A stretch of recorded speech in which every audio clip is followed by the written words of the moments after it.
আসসালামু আলাইকুম। নিশ্চয়ই সবাই ভালো আছেন। আলহামদুলিল্লাহ আমিও ভালো আছি। আজকে আমি বলবো শিশুদের আচরণ, মানসিক স্বাস্থ্য এবং আবেগ নিয়ন্ত্রণ। শিশুর মানসিক ও আবেগিক বিকাশ এবং আচরণের সমস্যা ও সমাধান। শৈশবের অভিজ্ঞতা আপনার সন্তানের ব্যক্তিত্বকে নিয়ন্ত্রণ করে, তাই শৈশব থেকেই সন্তানের অভিজ্ঞতার ঝুলি সমৃদ্ধ করুন। অর্থাৎ অভিজ্ঞতার ঝুলি বলতে যা বোঝায় শিশুর মনোজগৎ।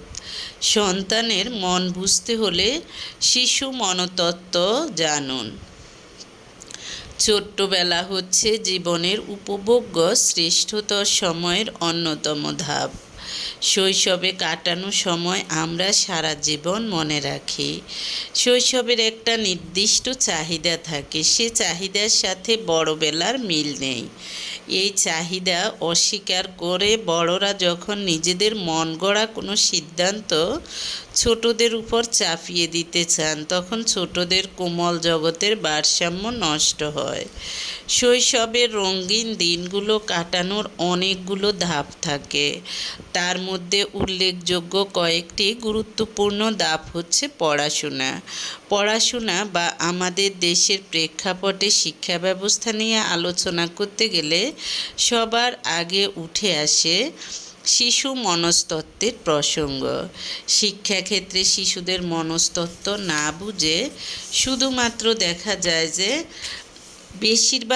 বেশিরভাগ অভিভাবকরাই মাত্রা অতিরিক্ত প্রেশার তৈরি করে শিশুদের মানসিক বিকাশ যেমন বাধাগ্রস্ত করে, তেমনি নষ্ট করে শৈশবের কোমল আনন্দ।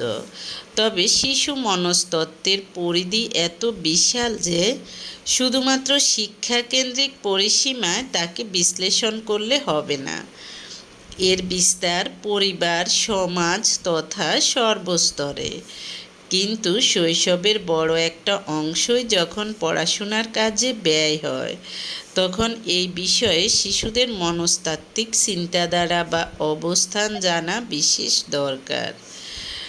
শিশু মনে সব সময় পছন্দ অপছন্দ, ইচ্ছা অনিচ্ছার একটা দোদুল্যমান দ্বন্দ্ব চলে।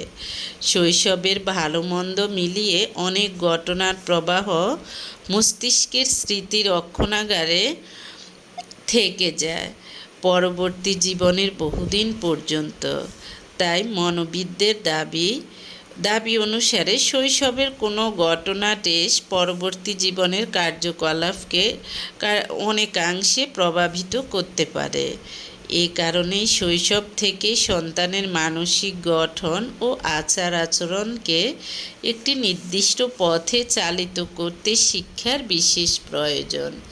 কিন্তু দেখা যায় যে আমাদের দেশের মায়েরা ভাবে পড়াশোনায় খুব ভালো, সারাদিন পড়াশোনা করতে হবে। দেখা যায় যে এ নিয়ে সবসময় চিৎকার চেঁচামেচি করে থাকে। এতে শিশুর কিন্তু বিকাশে বাধাগ্রস্ত হয়, অর্থাৎ মানসিক বিকাশে বাধাগ্রস্ত হয়।